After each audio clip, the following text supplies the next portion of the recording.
Hello, everybody, and welcome back to another episode of the Media Boat Podcast, your weekly edition where we talk about best in movies, TV, music, and video games, not necessarily in that order. My name is Mike. His name is Matt. My name is Matt. His name is Mike. I'm chewing multivitamins. Thank you for joining us. Ah, Uh, as long as they're green multivitamins. they actually were, weirdly enough. I don't know if the camera picked that up. Um, yes, it is St. Patrick's Day here. It is March 17th. It is episode 427. It is all those things and more on the Media Boat podcast. So, without further ado, let's get rolling into the show. What we got today? A lot, turns out. We have a lot to talk about, as we always do. Maybe not as previous episodes, but still No. a lot to get to. So we're going to start with the music section, start the music section with the Billboard, and we start that Billboard with the Hot 100. And the hottest song in the land is Deep sigh. Carnival by Kanye West and Ty Dolla $ign, but really because it's featuring Rich the Kid and Playboy Cardi. Yeah, so this is disappointing. I don't know how it happened, but interesting bit of trivia. This is his first number one in 13 years. 13 years, folks. No, 2011? Mm-hmm. You can take a guess on what that was. I bet you could probably guess it. Don't think about it too much. All right, let's move on. I think Drake. I was thinking Drake, like Hotline Bling. I was like, no, it's Drake. What you just gonna tell me? Oh yeah, I can tell you if you want. The podcast friendly title "In Paris" off of Watch Was the that Throne really his last number was one? the last number one that Kanye West was on. This is the first, like I said, in 13 years. Whoa. Yeah. Man, That was a long time ago. The Throne. You forgot about Watch the Throne? No, I go because I don't let him into my zone. No, you don't. You should not let him in your zone. All right. Yeah, you don't. At number 2, Lose Control by Teddy Swims. Coming at 3 is Lovin' on Me by Jack Harlow. At 4 is Beautiful Things by Benson Boone. And rounding out your top 5, Texas Hold'em by Beyonce. Yeah, unfortunately dropped all the way to number 5 this week. But it might come back. It probably will come back because we'll talk about Beyonce a little bit later here. A little bit. But as for your albums chart, your Billboard 200, your number 1 album in the land is, once again, One Thing at a Time by Morgan Wallen. Yeah, I don't know why. At 2, Stick Season by Noah Kahan. Coming at 3, Vultures 1 by Kanye West and Ty Dolla $ign. At 4, SOS by SZA. And rounding out your top 5, for All the Dogs by Drake. Yep. If you didn't like any of those albums, we have new releases. Starting with Bright Future by Adrienne Linker. Adrian. Adrienne. Adrian. That's not how I spell Adrian. I have more A's in my Adrian. Well, that's on you. We also have, in all caps here, Audio Vertigo by Elbow. Yep, there it is. Can't lick it, though. No, you shouldn't. Well, you can lick others, but you can't lick yourself. Okay. Yes, just like clip that and just like put on repeat. We also have For Your Consideration by Empress of. Yeah. Just ends. That's it. That's their name. Empress of. Not of anything, just Empress of. Nope, Empress of. She likes Empress of. We also have JPEG Raw by Gary Clark Jr. Yeah, that's a good name. I'd like to think that he sent an image to be uploaded for his first cover art, and it just came back as JPEG Raw. I was like, okay, I guess it's the name of the album. Sure. We also have Real Power by Gossip. Something in the Room She Moves by Julia Holter. Bomb by Kenny Chesney. It's Born. That's born. That's Bomb. The R and the M are moving together on your screen. It's fine. They are. So Yeah. Born by Kenny Chesney. Yeah. Were you ready for a new Kenny Chesney record? I was not ready for a new Are you going to talk about this next week? We'll definitely talk about this next week. We also have Cinquatana by Maynard James Keenan. Las Mujeres Ya No Lloran by Shakira. Can you translate that title for us? The women don't what's Lloran? Yeah, don't know. You I tell don't know what me. Lloran is. The It's not speak, it's not women no. don't do something. Yamar is like your name. The women don't give names, maybe? Maybe. Name names? Yeah, women don't name names. Maybe. Women's. You Which is Google a it. weird title coming from someone who just got hit by like the tax code. I looked it up. Women no longer cry. Oh, that is cry. Women don't cry. Cry. Yeah. Who Okay. knew? Shakira giving us a Spanish lesson this morning. All right. Anyway. And your last big two albums. Well, if King Chesney and Shakira weren't big enough albums Right? already, two other big albums, including Tiger's Blood. By who you think, though. Talk about Not, throwbacks to 2011. I know. Not from one Carlos Estevez. No. But no, this is Tiger's Blood by Waxahachie. Mm-hmm. The band, not the Yes. song. No, confusing. Don't. And lastly, We Don't Trust You by Future and Metro Boomin. Yep. So get ready for a lot more Metro Boomin songs on the radio, even though there's already too many. I will probably be checking that album out. Okay. Because I like what Future and Metro Boomin both did with their last album, so they should remix Future's verse on Taylor Swift's Endgame. Just go for it. Let's do it. Let's do it. But yeah, no, looks like we have a lot to listen to. I figure you're going to listen to Waxahachie and Shakira. I'll get into Kenny Chesney and Future Metro Boomin, and someone has to check in on Elbow, I guess. I'm checking in on you doing right okay? now. You doing okay over there, I think Elbow? mine's all right. Anyway. Anyways, music news. Let's get to the music news, shall we? And hey, Olivia Rodrigo's on tour. Yeah, and something in her tour has surprised a lot of people and ultimately disappointed a lot of people. Let's talk about it. Well, as we say here, it depends on which side you're on. But we know where we stand with this. Yeah. So, abortion. We'll just start with the hot topic right away. Let's go right into it. Well, that's what it starts with, just abortion. Yeah. Mm-hmm. Organizations. Yes. Hosted at Olivia Rodrigo's Guts tour will no longer be distributing emergency contraceptives at the singer's concerts. Organizers tell Variety that after widespread media attention, local abortion funds were told Thursday afternoon that they were no longer allowed to hand out free emergency birth control pills and other reproductive health resources at the concert. According to 3 sources at local abortion funds, that decision came from Rodrigo's team and was relayed over Slack by the National Network of Abortion Funds, which partnered with the pop star to set up booths at each of her North American tour stops. Jade Hurley, the communications manager for the DC Abortion Fund, says the NNAF said Rodrigo's team preferred they no longer pass out lubrication, condoms, and Plan B because, quote, children are present at the concerts. All right, so let's start this with like establishing the obvious in case people don't know.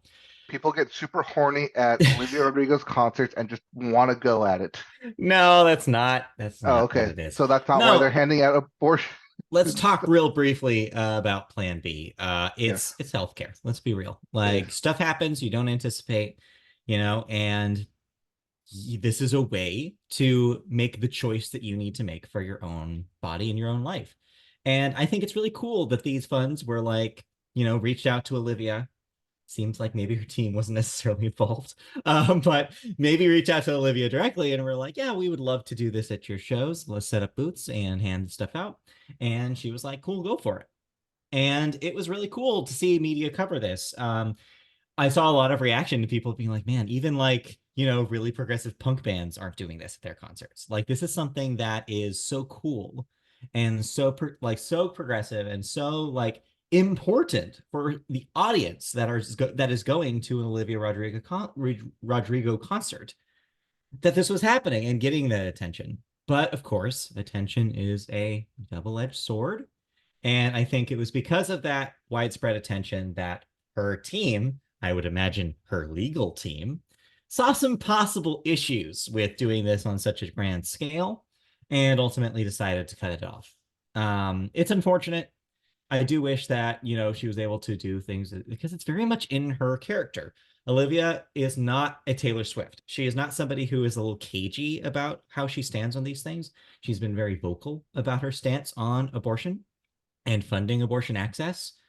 And it's really, this made sense with that image. This went hand in hand with the kind of person that she's been portrayed to be, how she's acted in interviews, how she's, statements that she's made in the past. And yeah, to see it a little backtracked is disappointing. But ultimately, yeah, I understand, as you love to say on this podcast, concerts are a business. Business. And business people probably stood in front of it and was like, hey, maybe this is not the greatest idea. That quote, though, really, really bugs me. Yeah, children are present at the concerts. You know how children are made? I'm just saying, whoever said this, you know how you make children. Yeah, Just but curious. yes, but it's up to the Mm-hmm. parents' discretion of how they approach the subject with their children. Sure, but think about who's going to an Olivia Rodrigo concert. If they're As I said, super horny people if who you're need younger, lube and condoms in Plan B. if you're younger than a certain age, you're probably going with your parents, and Yes. then they can tell you whether or not you should take that thing home or not. Like, I'm just saying that I think the uproar over this is a little silly. It's just healthcare. It's just stuff that should be available to people. People should know that this stuff exists and is an option for them if they need it. And so I think this was really cool. And yeah, I'm sad to see it kind of fall to this fate. Are the religious people with the big signs still walking around concerts? I mean, of course they are. You can't get rid of those guys. They're Oh everywhere. no, no, we can't get rid of them, but we can get rid of this stuff. Yeah, I know. It turns out. I know. Funny how that works, right? Yeah. What did I didn't follow up on this story, but did Olivia Yeah. Rodrigo give a statement, or is this just I from her do team? not believe that she has said anything about this herself. I imagine she may in the future when it's no longer her tour is no longer running. I imagine she's probably staying mum on the subject because she's actively touring and that's probably taking up most of her time. She Hmm. probably doesn't have a whole lot of time to make a statement about it. Or if she does, maybe, it's an optics thing. Also, I would imagine that the same team that stopped this from happening is probably also telling her, hey, maybe don't go out there and like be very loud about this. Or wait until you're done with touring in the South, Mm-hmm. and then once you go west to LA, go Right. go wild. Yeah. By the time she's here, is she coming to Sofa? No, she's uh She's at the forum, The Kia Forum. forum. Yeah. So yeah, when she's at the forum, maybe Yes. maybe No, she'll say she doesn't have something. enough songs to sell out so far. Oh, damn. Well, it's two albums. Come on, you Yeah, she need has at like least every four. song on both those albums. It's crazy. Yeah, you need at least four albums. Well, just wait till 10 more years and you'll have Olivia Eras tour. All That's right. apparently what you want. Anyways, Anyways, one and maybe two acts now who okay. could potentially tour on SoFi Mm-hmm. have announced their next album titles. Yes. We knew that Beyonce, with the release of Texas Hold'em, Mhm. was going to put out her next album later this year. We now have an official title. Yes. The full official title is Act Two: Cowboy Carter. Yes, so yeah, previously we'd only known that it was going to go by Act Two, presumably Renaissance Act Two was the assumption we were Mm-hmm. making. But yes, it officially has a subtitle now, Cowboy Carter. Mixed reaction to this one. I think a lot of people think it's pretty cheesy. It It's is. fine. I don't hate it. It's cute, but like it's a little on the nose for Beyonce. Like she is previous to this, I we mean, had Renaissance. Renaissance and Yes. Lemonade, like evocative titles, but didn't necessarily tell you about the contents of the record. This not so much. Just straight up, we're going Cowboys. Like, hey, well, she's wearing a cowboy out of the cover, like Yes. it's a whole thing. Yeah. I get it. Yeah, it's like, all right, I guess this is what we're doing. Okay, Beyonce. I trust her. No, this is the lowest common denominator, appeal to the masses, make it as bare bones as you can to people who just look at an album title will know what it is. Yeah, a side note to this, I didn't include this, but side note is that in an interview this week, Dolly Parton said that Beyonce reached out to her to sample Jolene in a song. Hmm. And Dolly's convinced that whatever this is will, quote, appear on Beyonce's country album, unquote, which would have to be this. So don't be surprised if you hear Jolene in some form somewhere here. A new version of Jolene. I mean, this is not super out of Beyonce's wheelhouse. She's done Hmm. in the last couple of records, done pretty well interpolating other people's songs in creative ways. And so, yeah, I could see this totally working. It'd probably be more than a sample, knowing Beyonce. Well, I mean, but hey, we don't have that long No, to wait to learn about the record just because it comes about out a in week. April, right? Yeah, about a week and a half. Yeah, 20, no, end of March, End of 29th. March 29th. Yeah, Almost exactly almost a 10 days. week away. So there you go. Yep. We will get to that very soon. Soon. The one to think about in April is the next one on the list Yes. here. Dua Lipa, after announcing at the beginning of the year with Houdini, Mhm. announces the full album titled Radical Optimism. Yes, in the proud pop girl tradition of the last few years of Ariana Grande's Eternal Sunshine, Hmm. a lot of people pointed out Lord Solar Power, a lot of very like happy summary titles happening in pop right now, and Radical Optimism is one of them. I like it actually. I think people are giving this a hard time. I love it. I'm I like, think it goes with sure. future nostalgia. It does kind of make you think of future nostalgia. She's got a similar scheme happening Yeah. here. But yeah, I'm like, sure, why not? If there's a time where we need radical optimism, it's now. Uh, But yeah, so that both albums coming out yeah, within like 2 or 3 weeks of oh, each other. it's gonna be So wild. it's gonna be a wild, wild year. Last In thing, addition to what we've already had right? launched this year. Don't forget we got Taylor in like 3 or 4 weeks too, which is wild. Exactly. Yeah, but last thing I want to say about radical optimism, she has put Houdini and training season back to back on this record. There are tracks 2 and 3 respectively, which I'm like, Hmm. what is happening? This thing's gonna be just. I'm ready, is what I'm saying. I'm I'm ready ready to hear too. it. All right, But that's before we get to any of those yes. albums, we have new releases that we need to talk about. Yes, we have a thought. We both listened to something. Yes, we both fell in and dug deep into the deeper well All right. that is Kasey Musgraves' latest album. Before we jump in, I need to say something about the current discussion that's been happening among specifically Kasey Musgraves' Deeper Well and then Ariana Grande's Eternal Sunshine. I need to talk about therapy language in pop music because I think people are being ridiculous about this subject. So I think a lot of professional critics and a lot of people who just talk about music through their ass on social media, Sup? frankly speaking. No, not us. We're fine. Generally speaking. I don't know. Maybe don't listen to what I had to say about that first Billie Eilish record back then. May have been distracted, I think. No, I think generally speaking, the reaction to like this I even hesitate to call it a trend. But what's happening is I think a lot of these artists I think are facing the intense spotlight of being a celebrity and often are retreating. And what I mean by retreating is they're writing music that is more insular. They're writing about their own experiences on a more reflective level. And I think what it's led to is they're talking about things that are their experience in their lives, which maybe happen to be therapy. They're talking about bettering themselves. They're talking about getting into things like, maybe like on the woo-woo side, like crystal or tarot cards, like they're getting into a mode that I think some people read as, oh, they're rich and they're like idle. And so they have the freedom to talk about this extra fantastical, like spiritual world instead of dealing with real problems. That's not how I read that at all.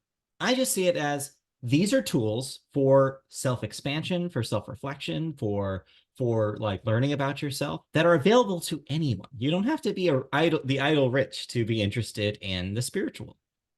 I mean, when did that happen? When did that become an association? I don't know. It's weird to me that people are jumping to that conclusion when I don't think it's really there.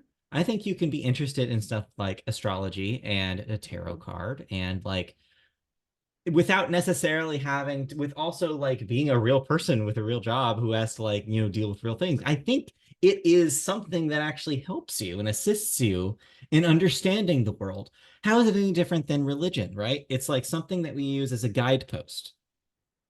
And so the obsession that these critics are having right now is like, oh, all this pop music is just super navel gazy now, and it's just about the same shit. And they're talking about like it's just I don't know. It's driving me nuts. So anyway, that's my intro. Yeah, here's a tarot deck for you. Oh no, I think the shirt says it better because it's just nope. Yeah, yeah, exactly. It's a vibe. Yes. Um, here's some crystals. Anyway, this is all to say that I think I have the same problem with the critical reception to Deeper Well that I did with Ariana Grande last week. I think people are focusing on the wrong part. And I think that if we put all of the like thinking about the celebrity as like a celebrity aside and just talk about the music, I think there's actually a really interesting conversation to be had here. Because, yes, folks, I really liked Deeper Well. Yeah, we did. I liked it more than I thought I was going to. How'd you feel? You seem to come off of it pretty positive. I think I was pretty positive. I was Okay. very I think you're right that it does like talk about like that kind of like astrology stuff, but I got more like boho chic Mm-hmm. country vibe It's a little than 70s. It's a anything. little, Yeah. yeah, Like Stevie Nicks vibe going sure. into it too. Absolutely. Um I did like the same thing with how they're running on it. I like the second half better than the first half of this album. I feel you there. I feel you there. Especially once it got to was it Jade Green Yeah, and Jamie. uh The Architect. Love The Architect, by the way. Yeah, what'd you think about Anime Eyes? Because I got to a certain part of Anime Eyes, I'm like, oh, this is a Mike Core song. He's gonna love this one. I thought it was funny. I want to send it Yeah. to our friend Lily because she's dating Yeah. someone who is also like they're both like super into anime together. I was like, Yeah. oh, like Lily, this is like just for you. There you go. Yeah, no, But I love the Miyazaki shout out in that too. Like, oh, when it came out, yeah. like, what is this?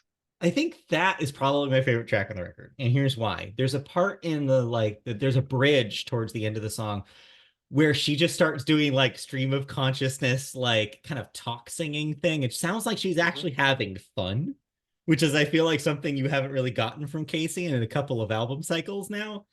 It's like, I was like, oh, wow, there's like real joy behind this. And that actually recolored my entire feeling about the record by the time I finished it, finished the first round. Because the thing I wasn't expecting, especially after Starcrossed. So let's go back to Starcrossed. We Mhm. weren't super impressed with it. It Well, has its especially coming moments. off of Golden Hour, Golden which we Hour, were which is, all yeah, hyped, right. one album of the year. Yes, absolutely. And it deserved it.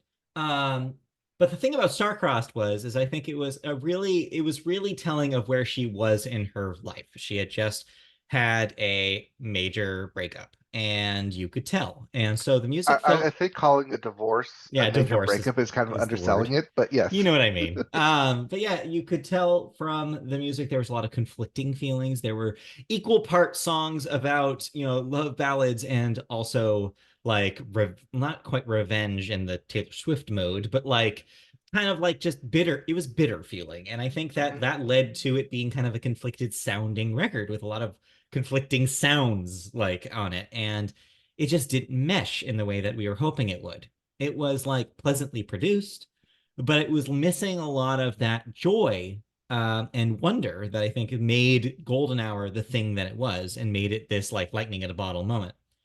I do not think that Deeper Well reaches those heights. I do not think that it is close to the thing that happened with Golden Hour. And again, I think it's lightning in a bottle. I don't know if she'll ever be able to do that again because it was so contextual to where she was in her life at that time. But Deeper Well is still, I believe, a step up in the right direction from Starcross. And a lot of that is because despite her, still, reeling from that divorce and still feeling the effects of it, there are still songs on here that do talk about that relationship and kind of the aftermath of it.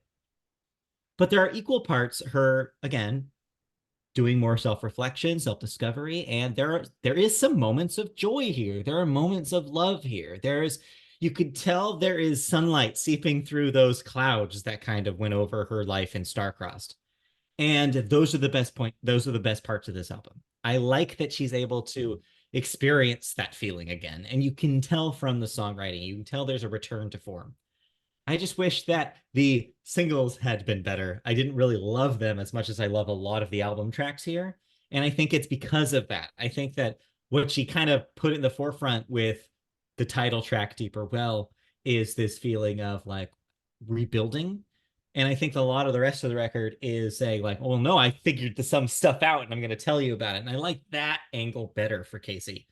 So ultimately, it's a slower record, I think, than Golden Hour. There's not a whole lot of what you would call pop music here. It's not that kind of thing. It's low key. But it's enjoyable and it's super well produced and it sounds impeccable. And I'm just happy to hear Kasey sound happy again, is kind of my feeling about it at the end of the day. Yeah, I was getting a lot of like, well, ethereal, like Mhm. heavenly sound. She just have definitely has like an angelic, angelic. Come on, Angelic. get that A up there. Angelic voice. There we go. Was talking this morning with my doctor about it. Yeah. Um, I like that you went back to the country style, Mhm. especially because it sounded like same trailer, different park. Her sophomore album. Mhm. Mm-mm. Um, That was her first. no, Patrick Queen was second. Yeah, I know. You said same trailer, different part. Oh, yes, reverse it. I got it right the Versus. second time. You got there. You I got got there. it. But yeah, no, it sounded great. It's definitely like I said, like the lyrics. I really liked the opening of Friend Dinner with Friends. Uh, Yes, that song is, yeah. I liked it. I liked that opening. It definitely hit me with the line of "We all get dinner in a city we don't live in." I'm like, yeah, we don't do that anymore. Yeah.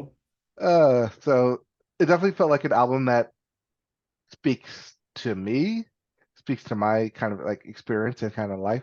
There's definitely a couple of songs there talking about like just the new experience and feeling of overwhelmingness and Mhm. brought some tears to my eye. I'll Yeah. say that Hmm. it's an emotional record. Yeah, but it doesn't ever feel bogged down in that emotionality like so many Mhm. of these other records do. So yeah, I think this is I hesitate to say return to form because I don't think Starcross was that far out. But I do say that yes, if you were like us and maybe didn't think that was the best example of Casey's strengths, I think this is. And I think that there's a lot of really good songs on here that's worth a try. Again, ignoring the big discourse that's happening over here, you can just take the music as it is for what it is. And I think you'll have a good time with it. And we definitely had a good time with it. Maybe we'll see it at the end of the year. But Yeah. as we mentioned, we have Dua Lipa coming in. We Yes. have Beyonce coming in. We have Taylor Swift coming in. We just had Ariana Grande come in. So Yep. We got a lot going lots to on. look forward to this year. All right. So with that, let's Yeah. go into the next section of video games, and we start with Yes. new releases, New releases. including Alone in the Dark 2024 reboot for the PC, PS5, and Xbox Series X.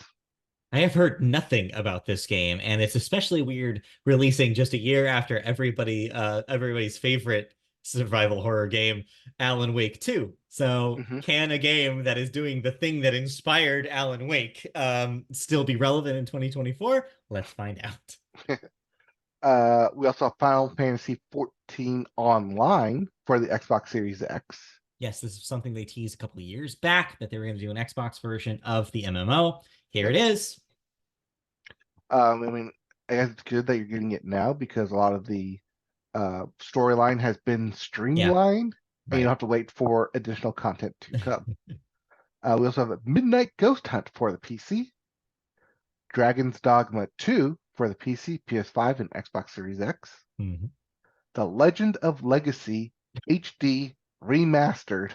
I'm sorry. There's a video game called The Legend of Legacy. I just want to have that sink in for a second. And it's a HD remaster for the PC, PS5, PS4, and the Switch. Mhm. There's also Rise of Ronin for the PS5. But everything get out of the way because the two big games are here. First up, Princess Peach: Showtime for the Nintendo Switch. It's here. Princess Peach has her own video game now. You can play Again, it again. it's your second technically owned video game.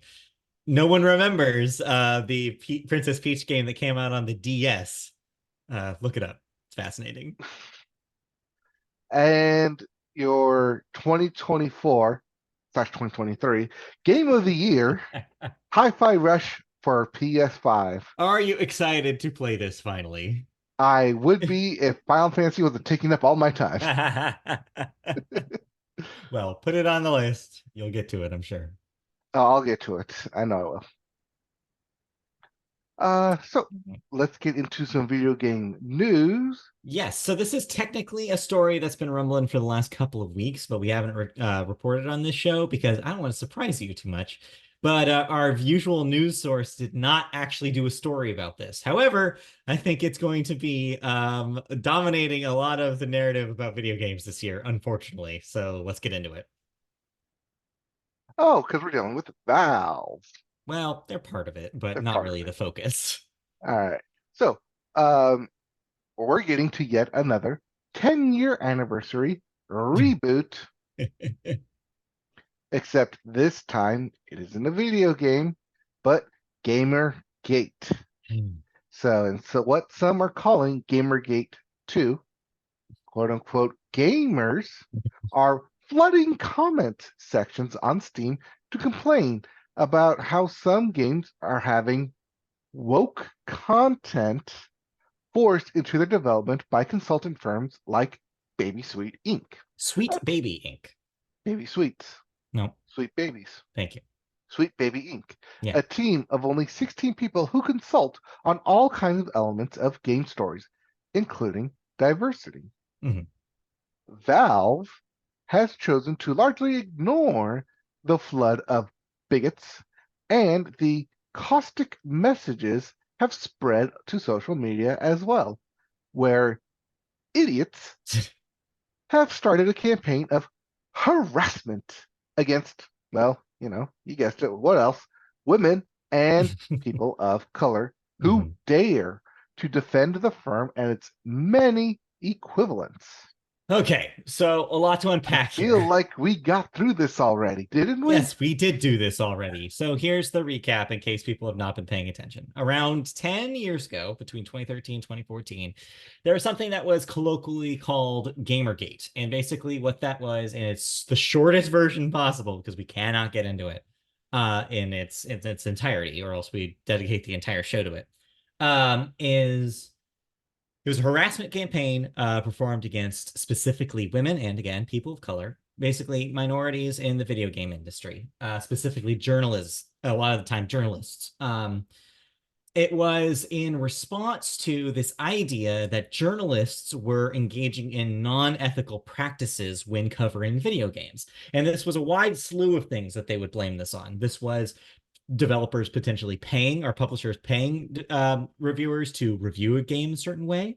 This included, but was not limited to, female journalists potentially having affairs or relationships with people at developers or publishers, again, to gain some sort of professional favor.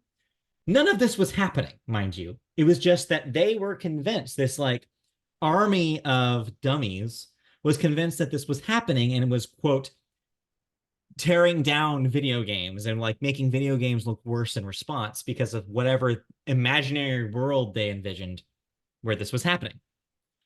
So over time, what it did was it actually affected real life society and politics in a way that I don't think anybody anticipated. A lot of the people that were kind of incubated in the well of Gamergate in the early 2010s ended up being, in a lot of ways, spearheading the far right conservative movement that we now see that led to Donald Trump's presidency. And I'm not even exaggerating when I say that.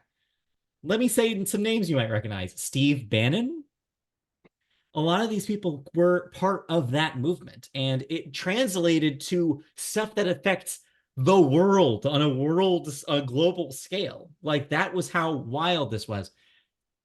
What it is ultimately there, and also what's happening here again, there are people who have figured out that there's a way to weaponize the social machine to get usually young white men who are feeling isolated. Perhaps they feel like they're, not getting attention from women or the people that they need, that like they thirst attention for, or maybe they're feeling isolated because of the things they like their obsession with video games. Maybe they feel like it's a nerdy obsession. They need an outlet. These groups of people take advantage of these young, vulnerable men, and they find a cause. It almost goes back to what I was talking about with astrology and woo-woo stuff. It is human nature to want a guidepost. It is human nature to go seek something that you feel like you are part of. But this can be dangerous because you have the good stuff, in my opinion, that is like, well, I'm not harming anybody by reading my horoscope every day. However, this stuff can absolutely harm people. Real people are harmed by this. If you are a young, vulnerable man, you have somebody telling you, hey, I'm going to validate your feelings and your anger. I'm going to take you with me and give you an option to be part of a larger cause, quote unquote, that you can believe into. And of course they're recruited, right? Because they are looking for that thing to fight for. And it's unfortunate that so many of these young men are choosing to fight for, die on a hill that's not worth dying on, which is imagining this world in which these consultant firms like Sweet Baby are going to Sony Santa Monica and saying, you need to make sure that Kratos is nice to all the women. Yeah, we had those video games back then where he killed them. But no, now he has to be a nice guy because it's bad to be a white man now. So we need to tell all these video game players how bad it is to be a white guy. That's not happening. No one is doing that. But they're imagining this world in which it's happening, so they have a cause to fight for, so they believe that their alienation and anger is valid. That's what's happening here. The thing with this is that's really telling you about this is that Valve could step in here. They have the technology to moderate their comment sections. So I don't know if you've seen any of these comment parades. Have you looked into this at all? No, I thought Valve had fixed this years ago with the first one, where you had to play a certain number of hours of a game before you could leave a comment or review it. So since then, I believe what they've created in the review section of a video game is, yes, that is a thing that happens. That is a thing that shows you. It shows you if the person has played it, how much of the game they've played it. However, what they've also done is they've kind of divided the reviews in two sections. There's kind of like the more brief ones on the corner, and then there's the more elaborate reviews that I believe do require that. And that's a perfect example. What you're saying right now is that Valve does have the tools to technically mitigate this kind of thing. But what's happening is that there's such a sheer volume of it that they can't catch up. And they're also taking those people who are kind of starting in these comment sections. By the way, if you're not familiar, basically what they're doing is in a game like the extremely popular Helldivers 2, which is a PC and PS5 multiplayer game that's on fire on Steam right now. It's huge. They're going into the Helldivers comments and basically saying to the developer, don't make this game woke. And just it's thousands of these. And it's just like, well, what does that even mean? What are we even talking about here? We know what they're talking about, but it's just it's a game about a fantasy world and where like a wars. It's basically Starship Troopers. Yeah. It's like, what are they doing? I don't like it's just such a weird thing that Valve could easily eradicate, but they're choosing not to. And so these people are starting here and then moving to social media, like I've described in the story, and attacking people like games journalist Alyssa Mercante, who's in the middle of this hurricane right now. She's just a journalist, and people are attacking her because she's a woman and because she's out there with, her she's very clear about her positions about things, and they're harassing her day after day for nothing. She's not even part of these consultancy firms. This is how this ball starts rolling. This is how it gathers the moss. And then you get a giant ball in 5 years where this might affect, who knows, the next presidential election after this one. That's how crazy this stuff can get. We've seen it happen before. And the fact that companies as big as Valve aren't doing something to stop it now is extremely telling about who runs this video game industry, and it sucks. So that's where we're at. It's the feeling of wanting to belong, wanting to feel like you're part of a community. Yeah. We've seen this happen literally in the early 90s with the Teenage Mutant Ninja Turtle movie, where the kid felt like he wanted to belong, so he joined the hand, but only after did Shredder get defeated by the Ninja Turtles did he finally realize that, oh, my dad really loves me, not this fake dad that tries to tells me that I'm good and stuff, but my dad who actually loves me and cares for me and wants me to do better. It's a pretty good metaphor, except in this case, there's no defeat of Shredder anytime soon. We just don't have tools to fight this kind of big thing. We just aren't prepared for it, and that's the thing that keeps these that keeps these movements rolling, is that there's not enough people in positions of in big vocal positions in the games industry that are decrying stuff like this, that are standing up for the people who are being harassed. That needs to happen for the people to stop ultimately, and it's just not happening yet. Because there are people in the position, they should be vocal about it. Yes, absolutely. And this is what happened last time in a lot of ways, is that it took ages for big media outlets to start actually making statements about it, because they were worried in a lot of cases that to do so was to alienate half or 3/4 of their audience in a lot of cases.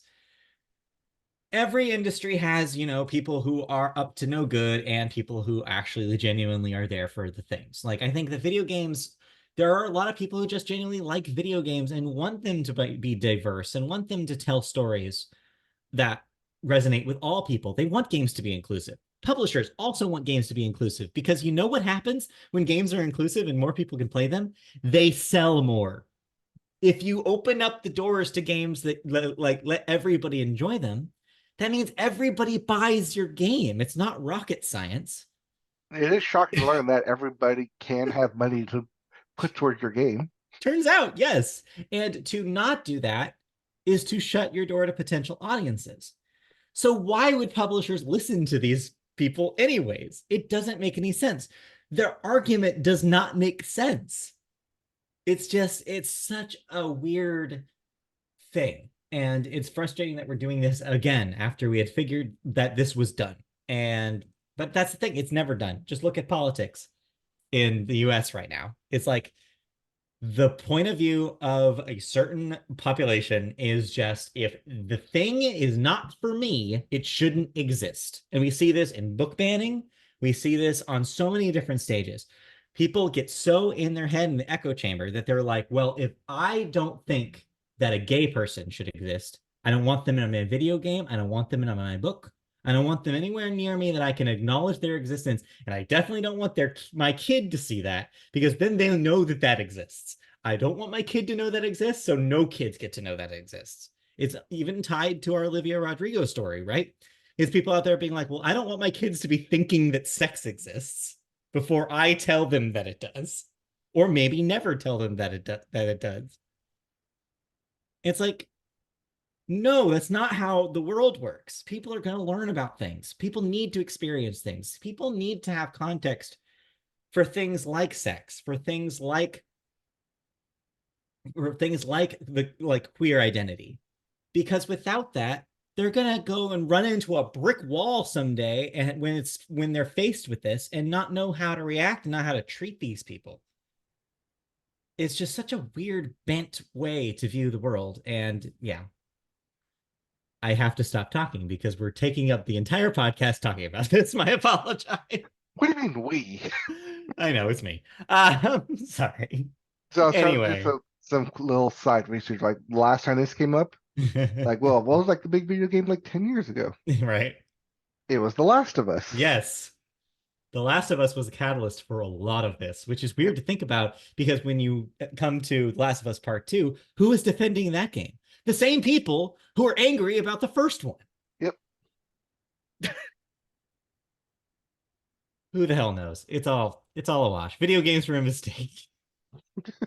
Hey, I Hey, like my video games.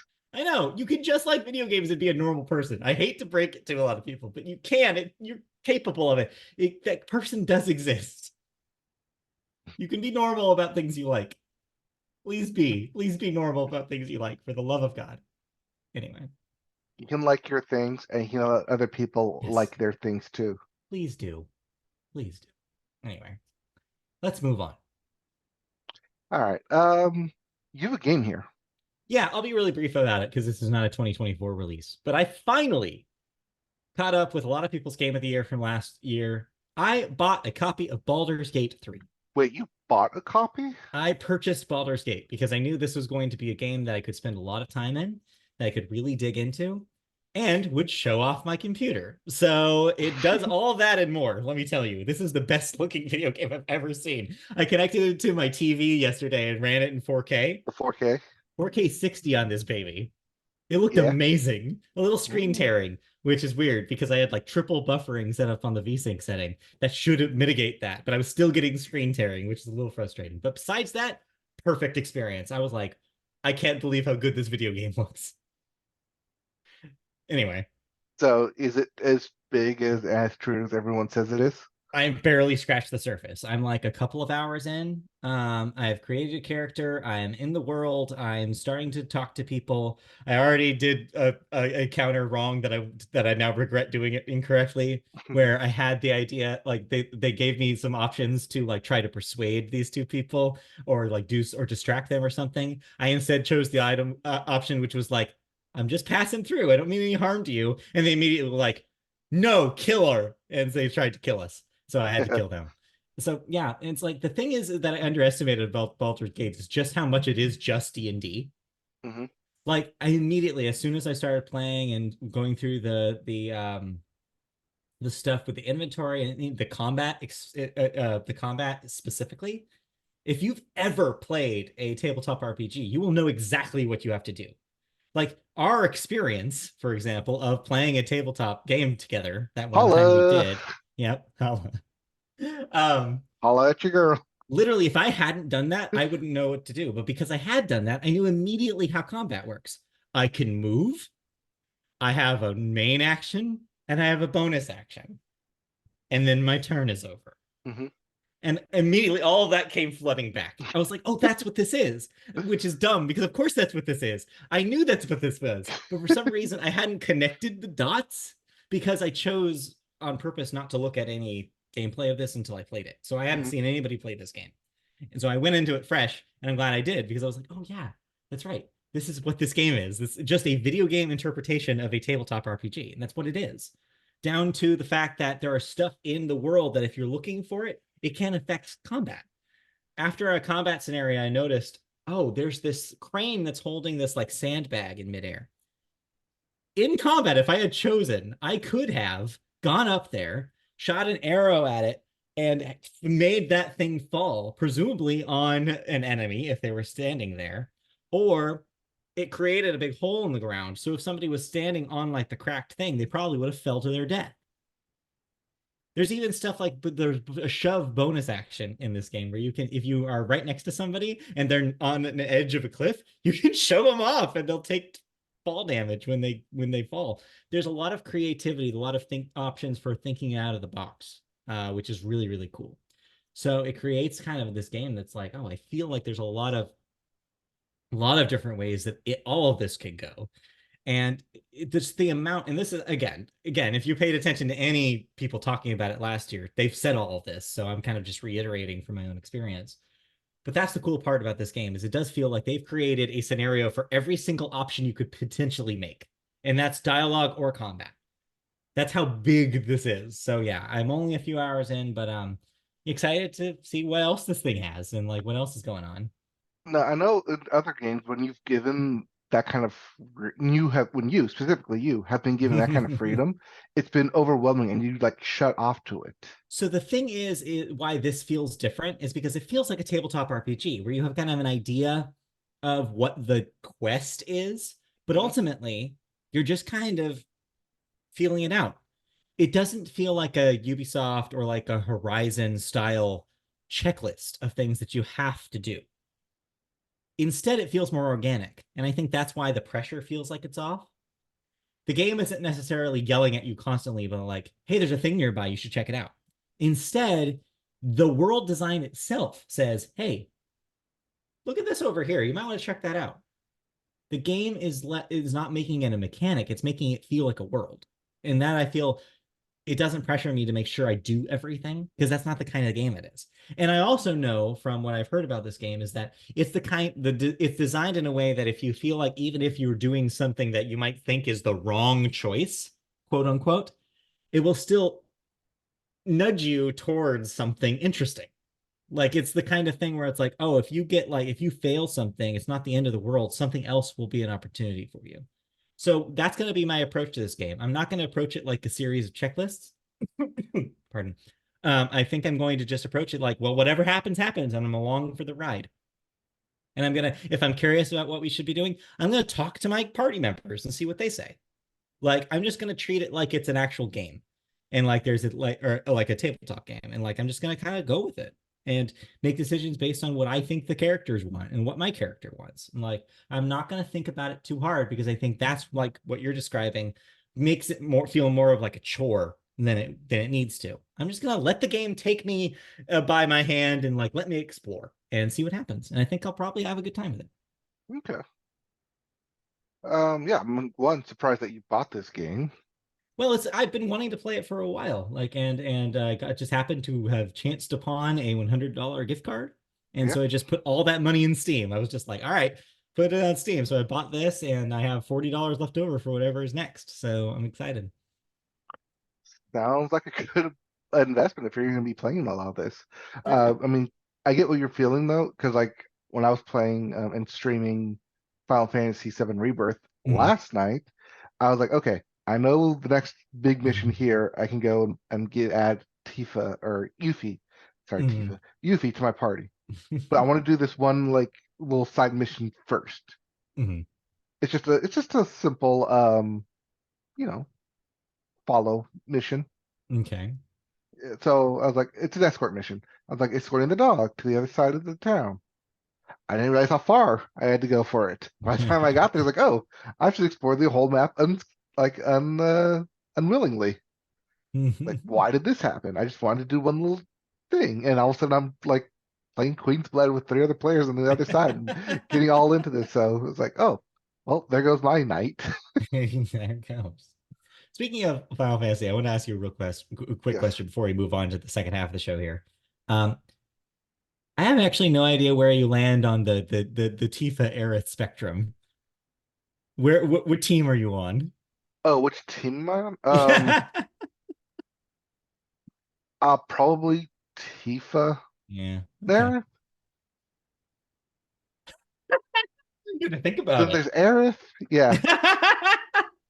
Never mind. I didn't realize it was something that you hadn't made a decision about. I feel like a lot of people from the beginning of this have picked their option. Well, no, like Aerith's fun, but she's Uh-huh. also like naive, but she's also like an ancient and etc. But then Tifa's over here running a bar, being a badass. Uh-huh. Yeah. So I was like, okay, like you're a The hard duality hitting of woman. man. Yes. There are two wolves inside of you. One is Tifa and one's Aaron. And Um, then there's Yuffie who just appears out of nowhere and just wants to have fun. I feel like people don't like Yuffie though. I feel like she's divisive, is what I'll She is. say. Yeah. You a fan or not? I am. Okay. It's a fun, quirky character. I heard someone on a podcast has said that that's really dependent on whether you played the original Fantasy VII or not. Yeah. Because people who are going in blank are like, "The hell is Yuffie's problem?" See, I'll get the Yuffie from the Kingdom Hearts side. Oh, that's right. You have extra Yuffie I context have that extra maybe Yuffie people don't. content, and I Anyway, have extra Aerith content too, because she yeah. was in the first one with Yuffie, and Tifa didn't come until Kingdom Hearts 2. All right. Well, before we go into Kingdom Hearts lore, let's move on. All right, let's head on into the second half of the show where we always start with television, and we always start television with the sports corner.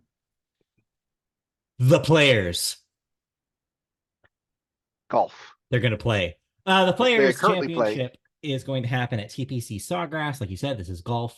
What's going on with the Players? They're in the last day today as we speak.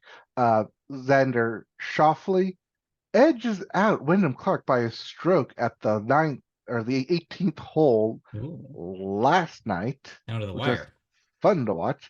Wyndham Clark, if that name sounds familiar, he's the guy who hit the hole-in-one at the Masters last year. Okay. So they are their top two right now at Got it. -17 and -16 under par. Cool. Coming in at 3 is Brian Harmon at -15. And then at 4 is Matt Fitzpatrick at -13. Cool. So they are your top 4 going into the final round today. We'll see who ends up winning. Surprised at Wyndham Clark because he was leading the entire way through the first 3 rounds. And then Xander Schauffele, starting 5 back yesterday, strong showing on a Saturday. Cool. So to take the All right. lead. So we'll see what happens. We'll see what happens in the world of golf. Moving on to the National Football League. Big retirement this week with news of Aaron Donald retiring at the young age of 32. Womp, womp. This is disappointing Painful. to you, I'm assuming. Yeah. Painful. Yes. Mm-hmm. 10 years in the league, 10 Pro Bowls, 1 Super Bowl championship, 2 Defensive Player of the Year. 3 Defensive Player of the Year awards. 2 of them were back to back. Should be first ballot Hall of Famer. Quarterbacks can now sleep at night knowing that he's not going to sack them. 111 career sacks over 10 years. Just a monster on defense, and my go-to IDP. Now I have no idea who I'm going to choose this upcoming year. Oh. Maybe Miles Garrett, maybe Max Crosby. He's doing good this year. So Well, think about it. no, Aiden Hutchinson on the Detroit. That guy's a good beast. Oh, a beast. Yes, but anyways, with retirement came the announcement of free agencies. Yes. So what's going on here? You have $2 billion as the number here. Yes, as this week was the start of the new NFL season, per the players' agreement. Lots of people got traded, and actually, they didn't get traded. That's what a free agency is. Lots of people took to free agency to say, "Pay me money, and I'll go play for your team." And $2 billion in contracts happened over the course of 2 days in free agency. Damn. So check your team. You may have a new starting quarterback looking at you. Pittsburgh, don't know who you're going to choose between both Russell Wilson and Justin Fields. Good luck. I wonder who I'd choose. Not the one you think. The one that actually won a Super Bowl, you think. Yeah, you'd think, but maybe not. I don't know, actually. Yeah, but with the trade of Justin Fields, this pretty much all but confirms that the Bears will hold on to that number 1 pick Mhm. and most likely will end up choosing probably Caleb Williams. Yeah, and then we're doing it all over again. And yeah, it's just this is what happens every year with Yep, with the Bears. the Bears. Oh, the Bears. All right.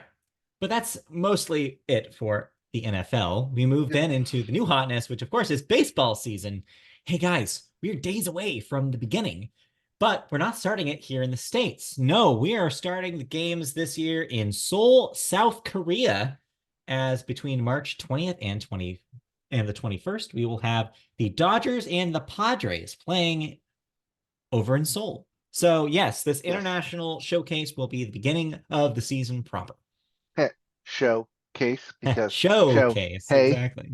will probably be starting pitcher for the Yes. Dodgers. No, sorry, No, he will not no. be pitching. I was gonna say, what are you That's right, we keep doing ruined this? him. That's right, we ruined him. No, yeah, we did not treat that elbow well. No, he will be in the lineup for opening day, yes. Yes.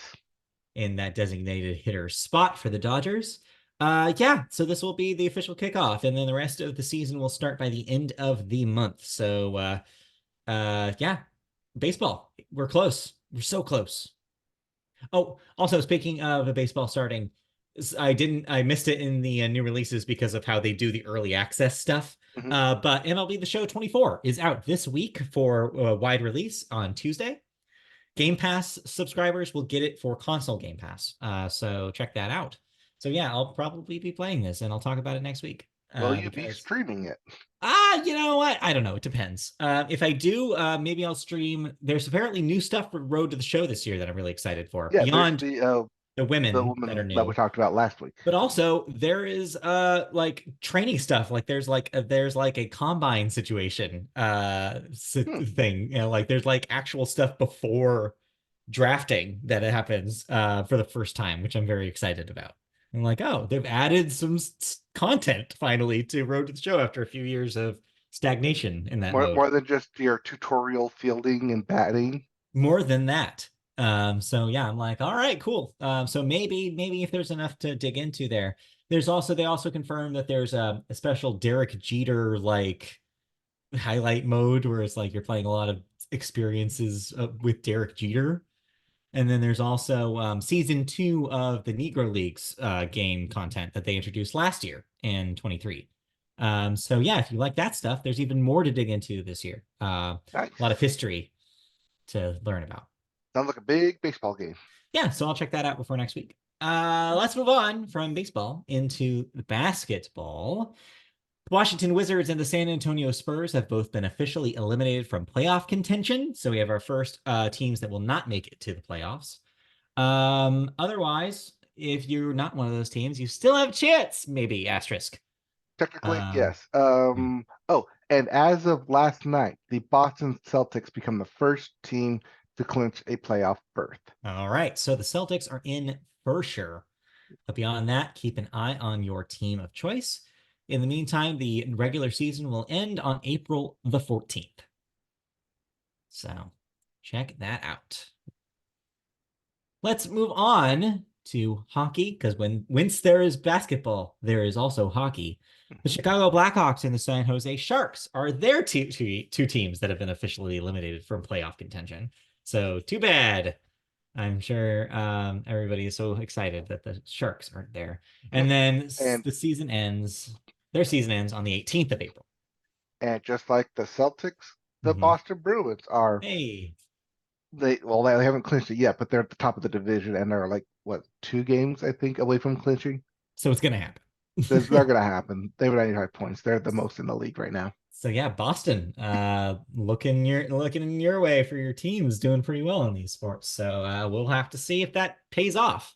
So there is a championship city Uh-huh. where when one team starts winning, they all start winning. So if Uh-oh. the Celtics and the Bruins Hmm. ended up getting to the finals and winning, I would put money on the other team in Boston. Absolutely not. I know the Red Sox No, no, how dare making to you? the Do World not wish Series. this into existence.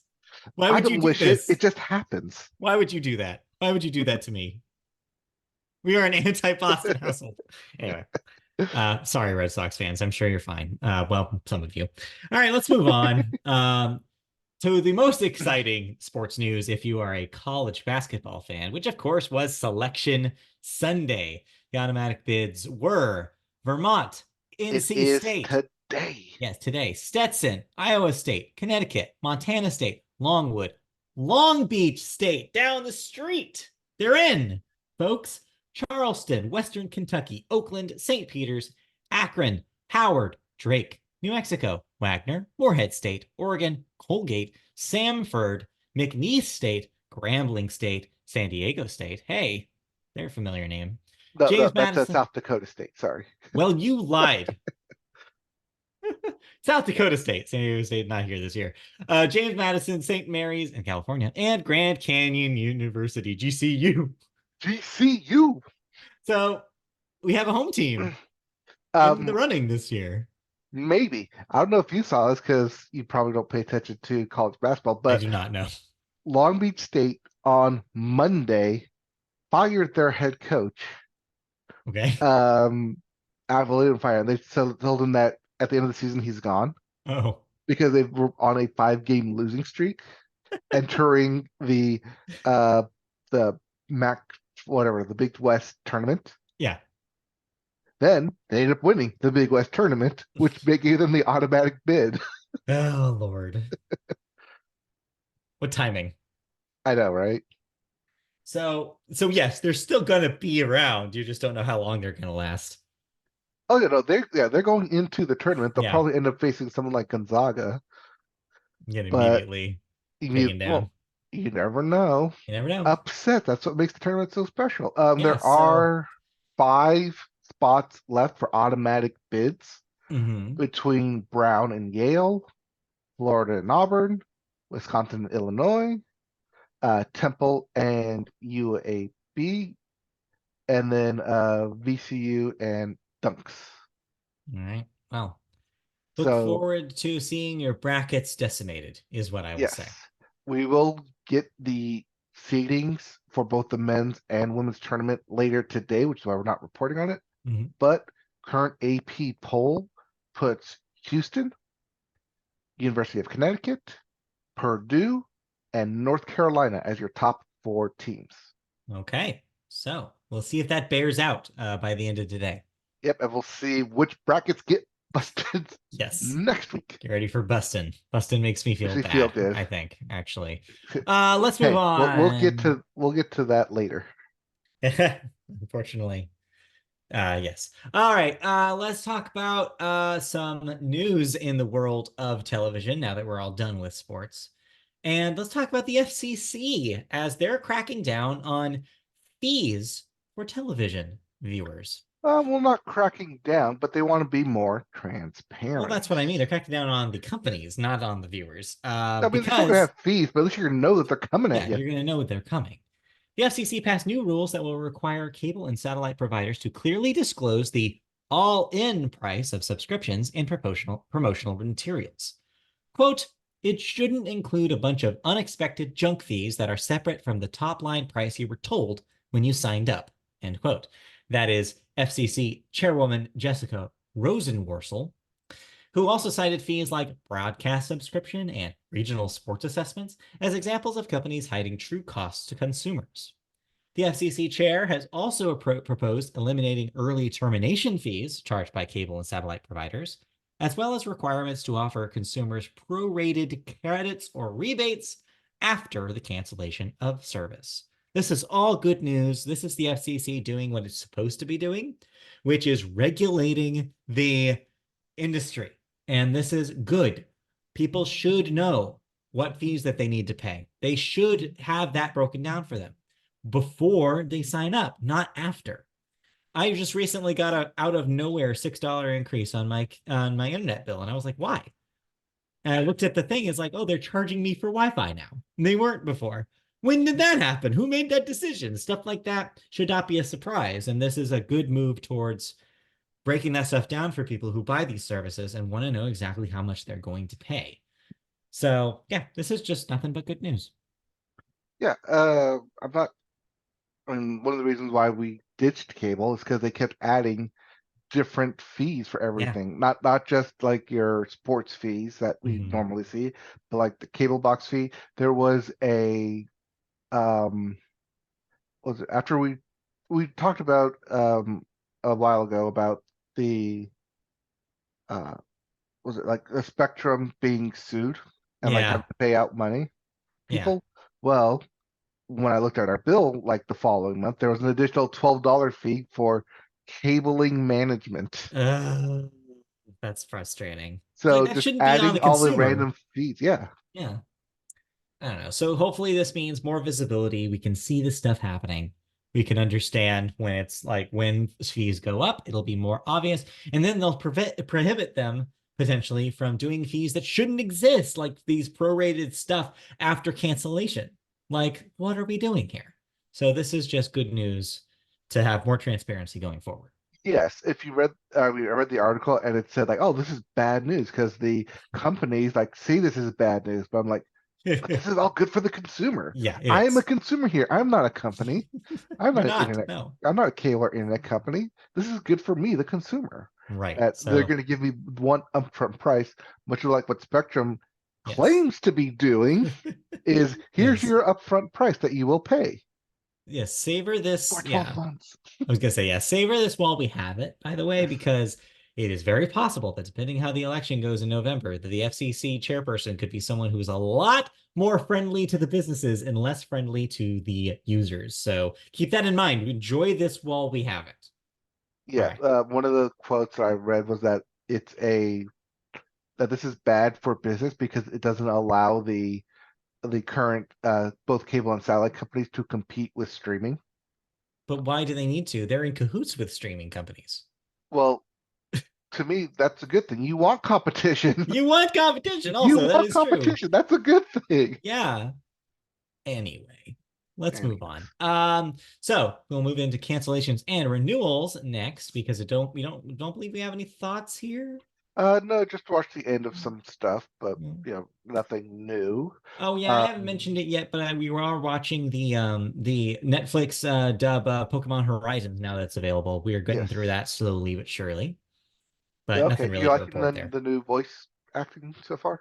It's pretty good. Actually, I think that they got a pretty good crew this time. I feel like the overall quality of the voice acting is up a little bit from where it was in the previous series. So yeah, I'll take it. Why not? Okay. And then Physical 100 Season Mm, 2 comes out this week, so okay. I'll talk about that next Next week. week. But in the meantime, let's roll into cancellations and renewals. What am I no longer watching? You're no longer watching Power Book 2 Ghost on Stars as it has been canceled after season 4. I'm guessing this is related to the 50 Cent Power Empire. Yes, the Okay. Power. Yes. The fourth season is split into two parts. Okay. So the second part won't come until September. First part's going to be in June. Also, you say the word Power Book, and all I'm thinking about is a Mac laptop. That's how old I am. Let's No, move no, on it's to. the show Power, Book I, 2. I realize that, but Power Book, I just think Yes, about a chunky Apple created laptop from right. 1995. Ghosts on CBS has been renewed for a fourth season. CBS has Yep. also renewed Fire Country for a third season. HBO inexplicably keeps Bill Maher in business with Real Time with Bill Maher getting renewed for two more seasons. That's up till 2026. Please make it stop. And then we have the announcement that hot off the heels of recording a season 3 of Media Boat favorite The Bear, they will be doing back-to-back seasons and doing a season 4 of The Bear, ensuring more Bear for everyone. So Jeremy Allen Yes. White keeps a job, and we get to enjoy more Bear. Yes, Chef. Yes, Heard. chef. So yes, Uh, all right. yep. But yeah, that's the big news. Is that's back to Yeah, back. So they just yeah, started, or they're just wrapping up filming on season 3, and then just going to right. immediately roll into season Roll 4. into season 4, and then they'll have 2 years, Already so they'll green get a lit. year break potentially, which will be nice for those guys. Maybe Yes. they can work on some other projects. All right, let's move on into the final section today, which is movies, and we start the movie section with the weekend box office numbers. Your number one movie is still Kung Fu Panda 4. It made another $31 million this weekend. That's up to 110 domestic, so it did not take long at all to reach that $100 million mark for DreamWorks. Unlike some other films. Unlike some other films we could talk about. Migration. Number 2, Dune Part 2, still hanging in there with another 30 million this week. That passed the 200 threshold, so that is a blockbuster hit, folks. Do not be surprised if these two end up flopping, Maybe. but probably not because family movies always went out. That's true. There's only That's $1 million true. or like less than $1 million that's going to separate them come like the Monday final results. Then number 3, Arthur the King debuted this week to $8 million. Number 4, Imaginary made another 5.3 million. That's at 19. And last but certainly not least for all your friends of the female persuasion, Love Lies Bleeding, the Kristen Stewart vehicle, $3 million in its debut. By the way, maybe don't look at certain tweets about people attending Love shows Lies Bleeding. of Love Lies Bleeding. You might see some things that you didn't expect to see. I mean, I could watch Poor Things and see something that was not expected to see. Well, I mean, yeah, but we talked about that last week. Yeah, we did. All right. Upcoming this, if you didn't like any of those, I got bad news for you. Not a whole lot going on in the theater. Oh, wait, no, I'm kidding. There's some big releases this week, as you have a 1-2 punch of 2023 or 2022 in some cases, animated features getting their theatrical wide releases, including Oscar winner, The Boy and the Heron, which is going wide, I believe, this week. It was already in theaters before last year. Limited. This is because it won the Oscar for Best Animated Feature. It's now getting a huge, wider release. Cool. They want to play it everywhere now. So if that way people can say, why did this win over Spider-Man? Like it should have won. Yeah, well, if you missed it, you can now see it in theaters again if you didn't get a chance the first time. Then Pixar is continuing their theatrical release of previous Disney Plus exclusives with Luca, which, yeah, will be the first time that's in theaters. Maybe skip it. It's fine. It's fine. It's fine. It's fine. It's fine.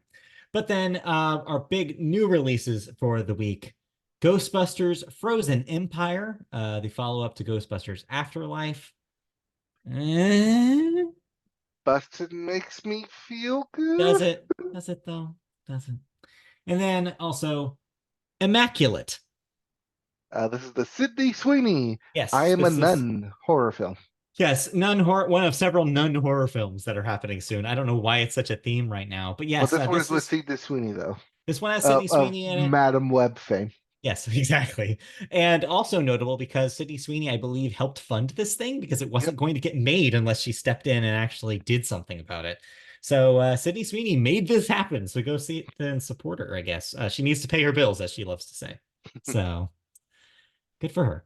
You know what? She's growing on me, I think. I think people are being weird about her, but also whenever she does an interview or something, she's just like, yeah, no, I do the work to pay my bills and I'm just working. Like, she's just a working actress. She didn't come from money. She's just kicking ass out there. I'm like, all right, good for you, Sydney. Like, deal with all the idiots. And like, I'm glad that she can handle it. Like, she's inspiring in a lot of ways.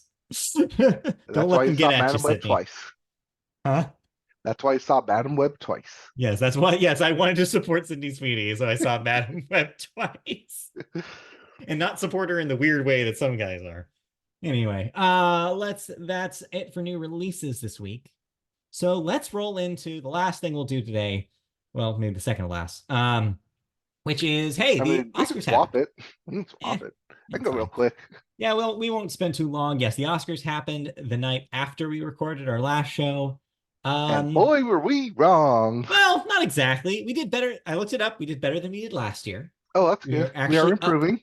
We're actually up this year. I beat you by one, I think. Yes. By one award. Yes. Thank you, Christopher Nolan, for finally winning Best Director. Yeah, I told you he was going to. You didn't listen to me.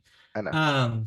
But yeah, you had some surprises. You had some shutouts, but you also had some ones that we predicted pretty accurately, including Oppenheimer being the big winner of the night, winning 7 awards, including Best Picture, Director, Actor, Supporting Actor, Cinematography, Original Score, and Film Editing.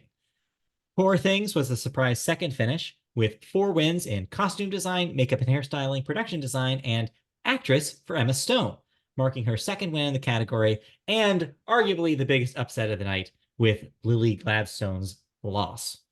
Also winning a second time in the same category is Billie Eilish, becoming the youngest two-time Oscar recipient at age 22 after winning again for Best Original Song.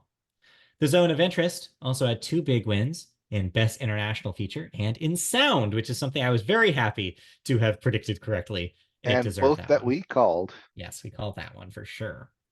Other wins include Davine Joy Randolph winning rightfully for Supporting Actress, Cord Jefferson winning for Adapted Screenplay for American Fiction, Justine Triet for Original Screenplay for Anatomy of a Fall, which you called accurately. Godzilla Minus One won for visual effects, and everybody involved in that movie is just adorable. The Boy and the Heron as Heron. I don't know how hard You to go dropped on the that H, Aaron. Yeah, Aaron doesn't sound Yes. right. Sounds like I'm saying the name Aaron. Are you not? No, but I'm not. It's a bird. Okay. Anyway, that one, as we mentioned, for animated feature. 20 Days in Mariupol won for documentary feature, and the short winners were The Last Repair Shop for short documentary, and The Wonderful Story of Henry Sugar for live action, Wes Anderson's first Oscar, folks, and The War is Over animated short won in that category. Yes. When they announced the Wonderful Story of Henry Sugar one, Yeah. I was like, damn it, Matt's gonna win now. Yeah, I knew it. And that was the one. That was the one I whiffed on. Yeah. So overall, like I said, generally pretty much what we had thought. The big surprise, of course, was the Emma Stone win. They pulled a Chadwick Boseman on us again, unfortunately, and surprised everyone. There's been a lot of talk that we've been reading kind of here in our household over the last week or so about the idea of narrative Oscar wins and performance Oscar wins sometimes being competing against each other. Basically, if that doesn't make sense to you, it's basically like, oh, well, this person should win because it works with the larger meta narrative of where we are in Hollywood, as opposed to, well, let's get into the nitty gritty. What was the most ridiculous, like impressive performance of the year? And sometimes those things are the same and sometimes they're at odds. And depending on who you ask, I don't necessarily see them in this binary, but people were saying that about Lily Gladstone and Emma Stone, respectively. And yeah. However, if you actually saw Killers of the Flower Moon, I think that you cannot understate the fact that Lily Gladstone is doing a very, very good job in that film. And it fits what is expected from that character. Sure, she is not jumping through all the hoops that Emma Stone has to jump through in order to perform that character in Poor Things. It is impressive. And in no way am I saying that it lessens the like quality and just talent of Emma Stone's performance in that film. In no way am I suggesting that. However, let's not lose the plot here and pretend that Lily Gladstone didn't do an amazing job in that film. I think both can be true. And yes, I am a little disappointed in this. But then again, Emma Stone's really good. So it's like, yeah, it's just one of those things where you have to be able to hold those two ideas at the same time. And, these things happen. But congratulations to both of them is what I'll say. Yes, congratulations. Now, can we talk about the Oscar dramas? All right, drama. What do you got for drama? All right, let's talk about the two big acting awards where both Emma Stone and Cillian Murphy, or not Cillian Murphy, both Emma Stone and Robert Downey Jr. bypassed last year's winners to go say hi to their friends on stage. This is exactly the same thing that happened in the Grammys when everybody said Taylor didn't even say hi to Celine Dion. Guys. They see each other a lot. Guys. People, just listen to me for a second. Put yourself in the shoes of somebody who has just won a major award on a telecast that will be cast to millions of people. And millions. Yes. Think about that for a second. When you go up to receive that award, your brain, your mind is going in all sorts of directions. The last thing you're trying to think of is like making a checklist in your head about like, make sure you say hi and shake hands or hug every person on that stage. No, that is not what you're thinking. You're panicking when you're up there. You're thinking, did I prepare a speech? Where is it? Is it on my phone? Do I have a piece of paper in my pocket? What do I do? Did I get everybody on this piece of paper? Is everybody on there? What do I say when I get up there? Am I going to be out of breath? I just ran practically from my seat and I had to go up those stairs and my dress is literally falling apart on my back if you're Emma Stone. And it's just like, there's so much in that moment that's probably going through your head, I don't blame anyone for missing one person that they quote unquote snubbed. It's not a snub. It's just that you go up there and it's chaos, especially this year at the Oscars, because there are 5 people that were up there for the acting awards.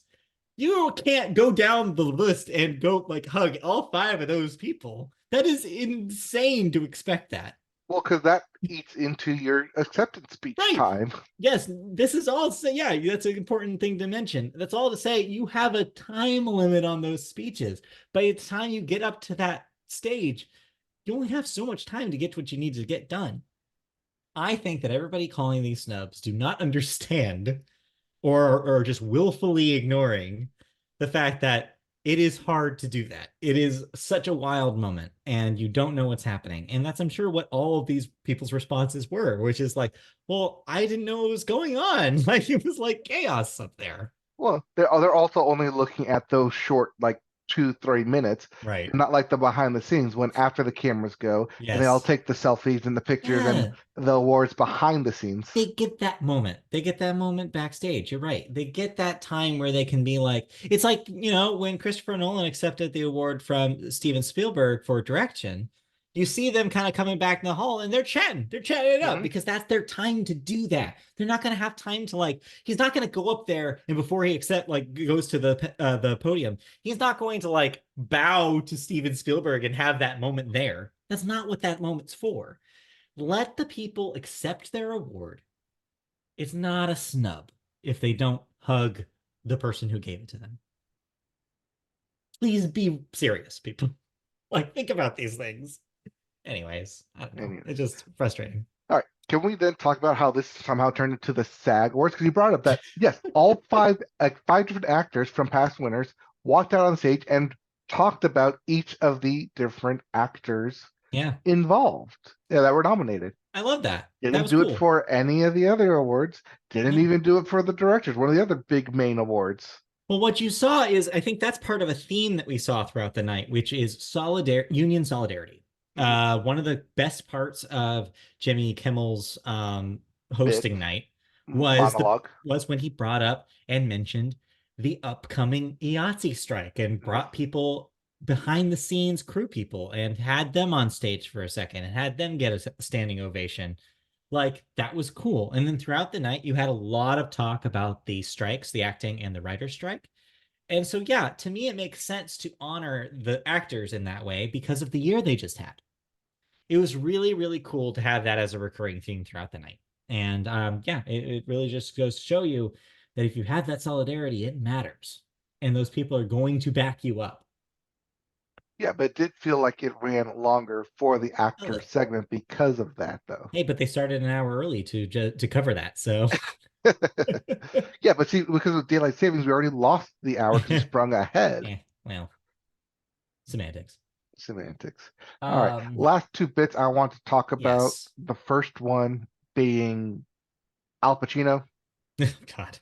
just flat out blurting, "I see Oppenheimer," and Yeah, everyone going, "What is going on?" I'm sure I was the one of the few people who watched both of these things. So I was having flashbacks to the Game Awards Yes. when they brought Al Pacino up on that stage and he just rambled for 10 minutes. It just was it reminded me a lot that they didn't give him as much time this time, but he was just as ridiculous.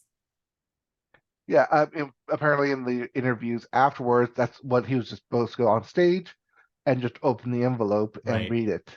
Because over the course of the night, they read Yeah. all 10 nominees, but it would have been nice to have either say the nominees or at least Yes. have the images of the films in the Right. background, like they did for like the editing and the sound design before it.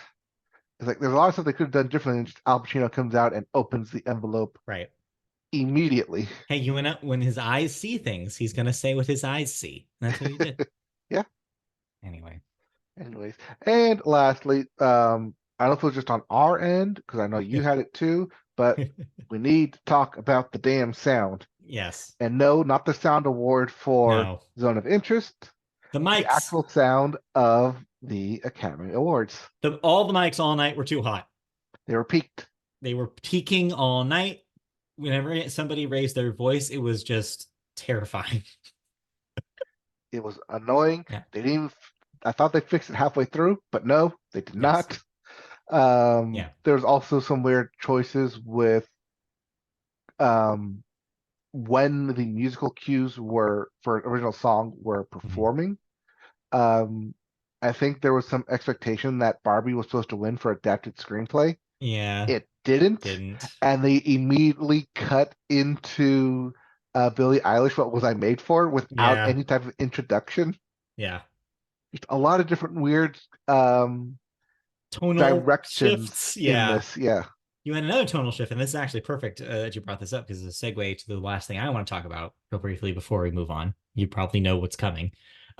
Is the other tonal whiplash was following the really poignant speech from the direct no the director of Zone of Interest, Yes, for best director international film. Yes. into I'm just kidding. Yes. Whiplash right there.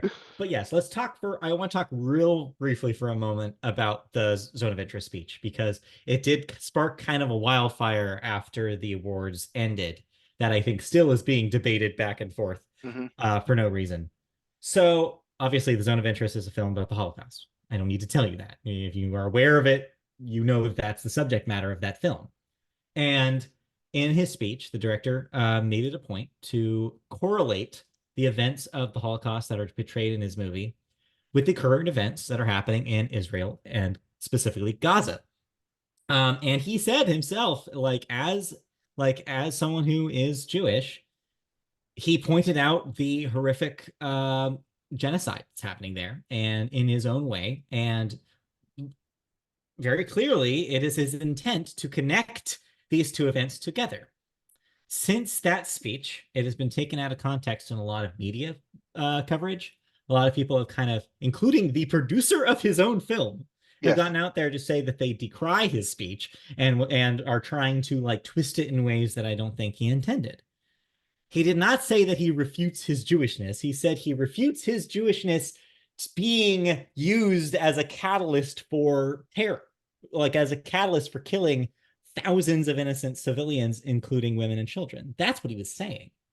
Is he's embarrassed, is that he is like disappointed, is in the fact that basically his people, his identity is being used and contorted to support a genocidal machine. He's right. Like, and the thing is that people are trying to twist it in ways that he didn't intend and they did not mean by making that statement and trying to make him look like the guy who made the movie about how the Holocaust is bad, make him look like he's the one that's not like, on the right side of history. It's a bizarro world. Um, I realize I'm standing on a lot of soapboxes today, and I Yes. apologize, but trust me, that's the kind of world this week has been. And so yeah, it's just disappointing to see his statements, which were very important and very well intentioned and very well meaning, taken out of context like this is just another disappointment in a year full of disappointments. And we're only in March, folks. We're only in March. Got a long year ahead of us. Yeah, we were an election at this point, you too. Oh yeah, yeah. Get ready for that. Strap in. It's gonna be a long one. Anyway, so yeah, I just wanted to mention that before we moved on. That yes, he said what he said, and he's right in a lot of ways. And yes, keep that in mind when you're watching Zone of Interest. If you haven't seen it yet, or if you did see it, is he made it with that intention in mind, like with this. This is something that did not just happen once and is over. This is something that is continuously happening in many different situations that we need to put a stop to.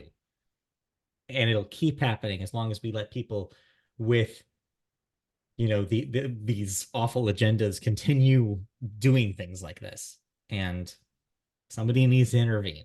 And anyway, yeah, anyway, Anyways, yeah. that's why we started this podcast, so we could definitely intervene and Yeah, voice so our it's good. opinion Yeah, against because this. we can do it. Yes. No, unfortunately, there's only so much that I could say ceasefire now and free Palestine, and no one's going to listen to this podcast say it. But hey, maybe if Hey, somebody, I don't know, who but if ran the at least when we United say it, States they said it, know where we stand. yeah, maybe And if that, like, and going back to the video game story, You Yes, gotta say exactly. it so you know where you stand. Exactly. So, yes. Anyway, let's move on. What the hell is Ricky Stanicky? It's a made up name. Talk about tonal whiplash. We're going to do one ourselves. Uh, what is this? Is this a movie? It is a movie. It is on Okay. Amazon. It stars Zac Efron. Zac Efron again. Yes, that's He's Zac having a Efron. comeback. Yes, in a comedy with John Cena, the John naked Cena. man himself. John Cena, which we didn't talk about on the Oscars. Yes, Sorry, I had to do it. The thing. yes, because you couldn't see him at the Oscars, or at least Yeah, you I couldn't can't see his see him. clothes at the Oscars. I couldn't see Oh, him. oh, which was apparently I saw a weird thread about Uh-huh. how him being naked at the Oscars was a ritual Oh for my the God. cabal, Oh, Hollywood yeah, there's cabal, to this. show that he's one of them, and now he's going to like take off to the moon into the box office fame because of it. Oh, oh, don't even get me started about the weird conspiracy theories about that stuff. We can't. We literally cannot.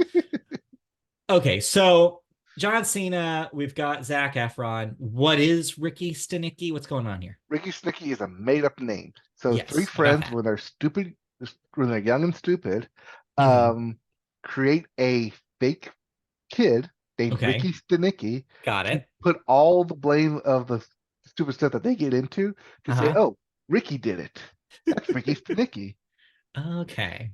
So when you're young and dumb and like pre-internet and Hmm. pre-cell phones, like Yeah. '90s, like like okay, so there's just some kid that you hang out with called Ricky Stanicky. You just get in trouble with him. Cool.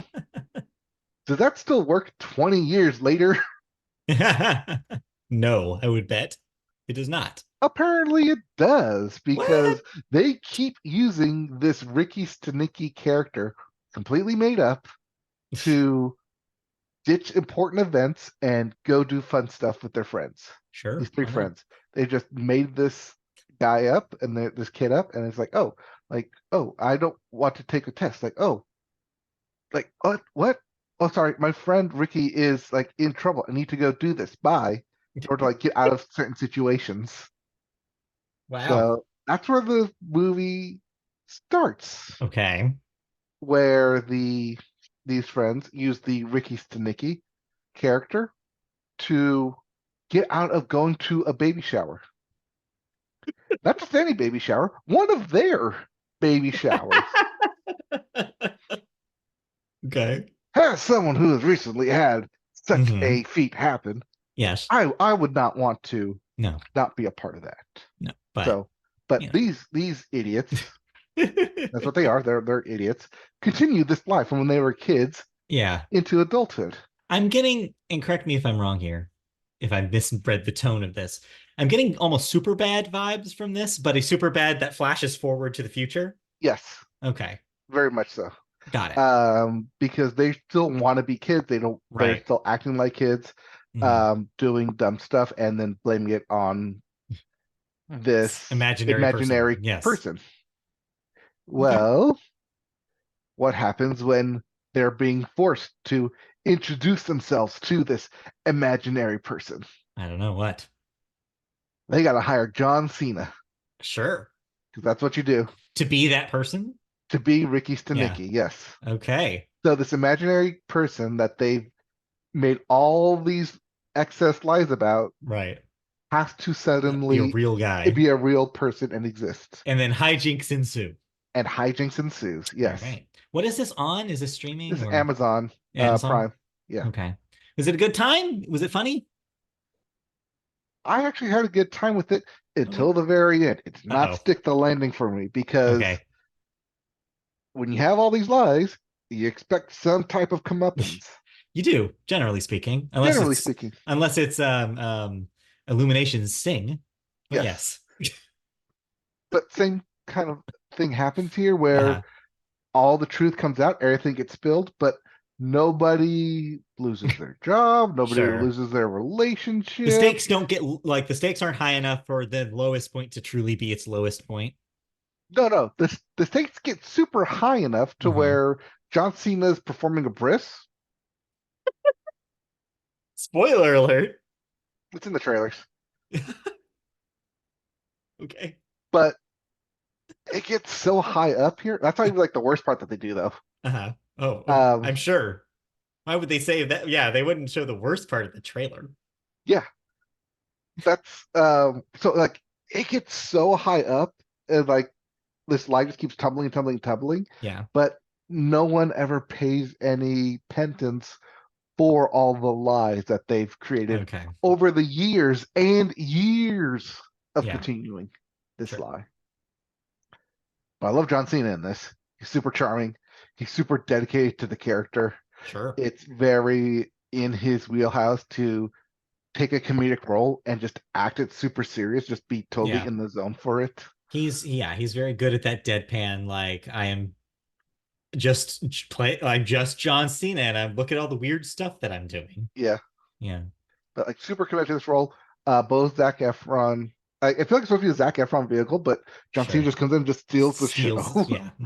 Just every scene that he's in, you're like, oh, what's he gonna do? How's he gonna do this? Because he's like that. Because he's this made up character, Yeah. All but right. he has to be the real person. So All right. it's So funny, it's stupid, it's the right amount of stupid to be enjoyable. Like I yeah. said, up until the very end. Sure. But other than that, I kind of enjoyed the movie itself. Okay. So if you need a comedy to watch this weekend, Ricky Stanicky on Amazon. All Yeah. right. Good to know. All right. Anything else movie wise that we need to wrap up this week? I don't think so. I'm trying to think for myself. I think we just watched an older movie. I don't think we watched anything new this week. I mean, I watched an older movie too. Yeah. Yeah. Taylor Swift, The Eras Tour, Taylor's version on Disney Yes, Plus. I also watched this, but we don't need to talk about it because really the new stuff is not enough to really talk about. It just, hey, do you like The Archer? Well, she sings The Archer now. Also, the acoustic songs that they advertise in the trailer, they're in The the extra extra section. You have to section. go and find it. And it's an additional 30 minutes, which means a grand total of about 4 hours of Taylor Swift concert footage. So if Yep. you're the kind of person who is very excited about that, i.e., me, then you're going to be thrilled. But anybody else is going to look at that time and be like, "This is way too much Taylor Swift." Yeah. They did the acoustics in the three Yes, guitar section and the three piano section, but right, normally it's just one and one, where she goes right. back and forth. It's yeah. But yeah, you get the So six it's there if songs you in the want it. acoustic section, Yeah, Disney and Plus, yeah, it's there if you need it. Yeah. yep. But besides that, I think that'll do it then. And I think that'll do it for us because All we right. have a St. Patrick's Day celebration to get to. Well, have fun with that. In the meantime, you can watch our shows on YouTube if you want to go back and listen to see previous episodes of the show. Go to YouTube, search Media Boat Podcast, and you'll find us. You'll also find us. Hey, it's March. We're mad. Our first two parts of our Best Picture Showcase, Showdown, Face Off, whatever I called it, I don't remember, are up on YouTube. The first two episodes, where I tackle the first couple of genres of Best Picture winners from the last 16 years, are up. So you can go check that out. More episodes will be coming up on YouTube today, later today. I'm going to try to fit them, cram them in so that way I can get them all in before the end of the month here for y'all because I started a little late. But yeah, so continue to see which best pictures move on to future rounds on our YouTube channel. Just search those. Media Boat Podcast on YouTube. You can also find us in audio form by searching Media Boat Podcast on your podcast catcher of choice. We're on Apple Podcasts. We're on iHeartRadio. We're on Spotify, wherever you listen to podcasts. Search Media Boat Podcast. You can also find us on twitch.tv/MediaBoat, where you have been playing Final Fantasy VII Rebirth and where I might be playing some MLB The Show this week. So tune in for that. You can also find us on MediaBoatPodcast.com, a website where our archive of previous shows, as well as those March Madness episodes, are being posted. And social media channels like Twitter/X, where we're at MediaBoatCast. And if you want to Google, Gmail us, email us with questions, comments, feedback about the show, anything. Maybe you're mad that Slumdog Millionaire didn't move on to the second round.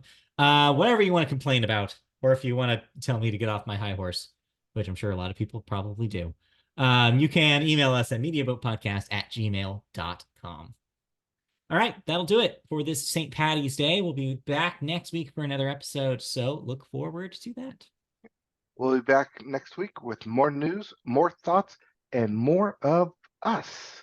So Indeed. enjoy your St. Patrick's Day, and we'll be back next week. Bye. All right, bye.